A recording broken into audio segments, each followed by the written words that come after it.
शिव जी की महिमा जन जन तक पहुंचे, इसलिए सच्चिदानंद सीक्रेट्स अब आप सभी को शिव महापुराण की कथा सुना रहा है। अगर आप भी एक शिव भक्त हैं तो इस कथा को किसी दूसरे शिव भक्त को शेयर कर शिव जी और मां के कृपा के पात्र बने। हर हर महादेव। ब्रह्मा जी से मुनियों द्वारा प्रश्न करना। सूत जी ने मुनियों को बताया, अनेक कल्पों में व्यतीत होने पर जब 12 कल्प आरंभ प्रारंभ हुआ, तब सभी ऋषियों में विवाद छिड़ गया। विवाद में ब्रह्मा जी से पूछा, ब्रह्मा कौन है? कोई किसी को बताता तो कोई किसी को ब्रह्मा बताता, परंतु जब कोई निर्णय ना हो सका तो सब ऋषि मिलकर ब्रह्मा जी के पास गए। उनको प्रणाम करके उनकी स्तुति करने लगे। ब्रह्मा जी ऋषियों पर प्रसन्न होकर बोले, हे ऋषियों, कैसे आना हुआ? ऋषि बोले, हम एक संदेह रूपी अज्ञान के अंधकार में पड़े हुए हैं और बहुत ही व्याकुल हो रहे हैं, अतः आप कृपा करके हमारा संदेह दूर करें। हमें यह ज्ञात नहीं कि अविनाशी नित्य शुद्ध चित्त स्वरूप परिपूर्ण पर ब्रह्मा परमात्मा कौन है।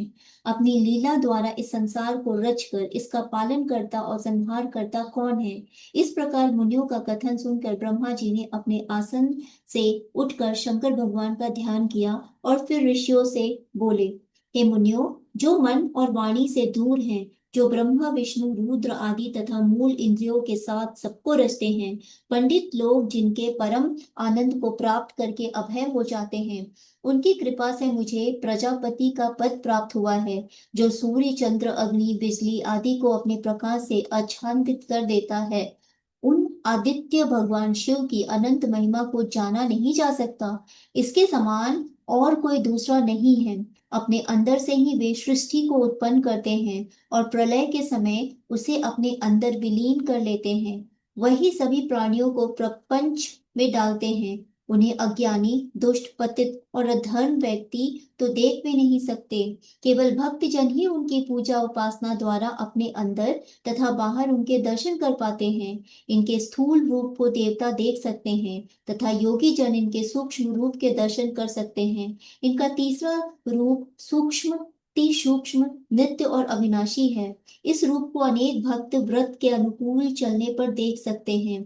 वेदों में कहा गया है कि शिव जी साधनाओं द्वारा प्रसन्न होते हैं। इसी तरह धर्म की अधिकता हो जाने पर, उसके द्वारा हुए जन्म जन्मांतरों के पापों का नाश होने पर उसे भगवान भोलेनाथ की ज्ञान सहित चंचल भक्ति प्राप्त होती है।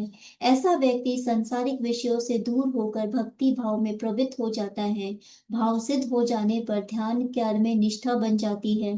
फिर ज्ञान और ध्यान युक्त होकर मनुष्य योग में प्रवृत्त हो जाता है। वह व्यक्ति शिव समान होकर शिव धाम को प्राप्त हो जाता है।